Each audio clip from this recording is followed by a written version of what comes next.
पहले मैं सोचता था कि हुजूर अकरम सल्लल्लाहु अलैहि वसल्लम तो कभी बर्थडे नहीं मनाई, ये सारे बर्थडे मना के क्या करते हैं, जिस काम को हुजूर ने किया हम क्यों करते हैं। लेकिन इस दफ़ा मुझे एक हदीस मिल गई कि हुजूर ने भी बर्थडे मनाई है अपनी। ये भी सुना दूंगा आपको, नई बात हो कि हुजूर ने बर्थडे मनाई, आज तक किसी ने नहीं बताया, मैं बता रहा हूँ आपको, ये बर्थडे मनाई। सही मुस्लिम की हदीस नंबर 2750, जिसमें हुजूर अकरम सल्लल्लाहु अलैहि वसल्लम ने बर्थडे कैसे मनाई ये सुन लो, ताकि आपको भी पता चल जाए कि बर्थडे मनानी, हुजूर की बर्थडे का मनानी है तो कैसे मनानी है ये समझ लो। हुजूर अकरम सल्लल्लाहु अलैहि वसल्लम पीर का रोजा रखते थे, पीर का और जुमेरात का। तो एक दफा पीर का रोजा रखा हुआ था, तो किसी ने पूछा या रसूलल्लाह ये आप पीर का रोजा क्यों रखते हैं। तो आपने फरमाया पीर का दिन मेरी पैदाइश का दिन है, पीर का दिन मेरी पैदाइश का दिन है, पैदाइश का दिन है। मैं दुनिया में उस दिन आया था और इसी दिन अल्लाह ने मुझे कुरान अता फरमाया था, और इसी दिन पीर के दिन अल्लाह के सामने आमाल पेश किए जाते हैं लोगों के।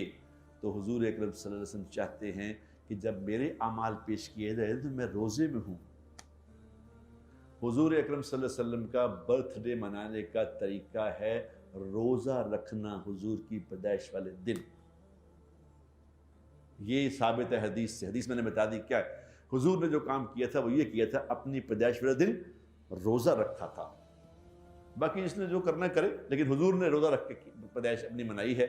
ये मैंने आपको आज बता दिया कि हुजूर की सुन्नत मुबारक क्या है। अगर बर्थडे मनानी है हुजूर की तो रोजा रख के मनाओ जिस तरह हुजूर ने मनाई। और ये दिन पीर का दिन हुजूर की आमद का भी है, हुजूर के जाने का भी है।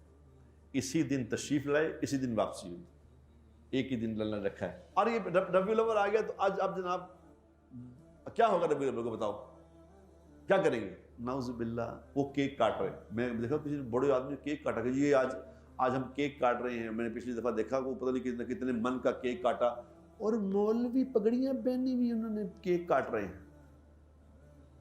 यार क्या क्या कर दिया तुम लोगों ने, यानी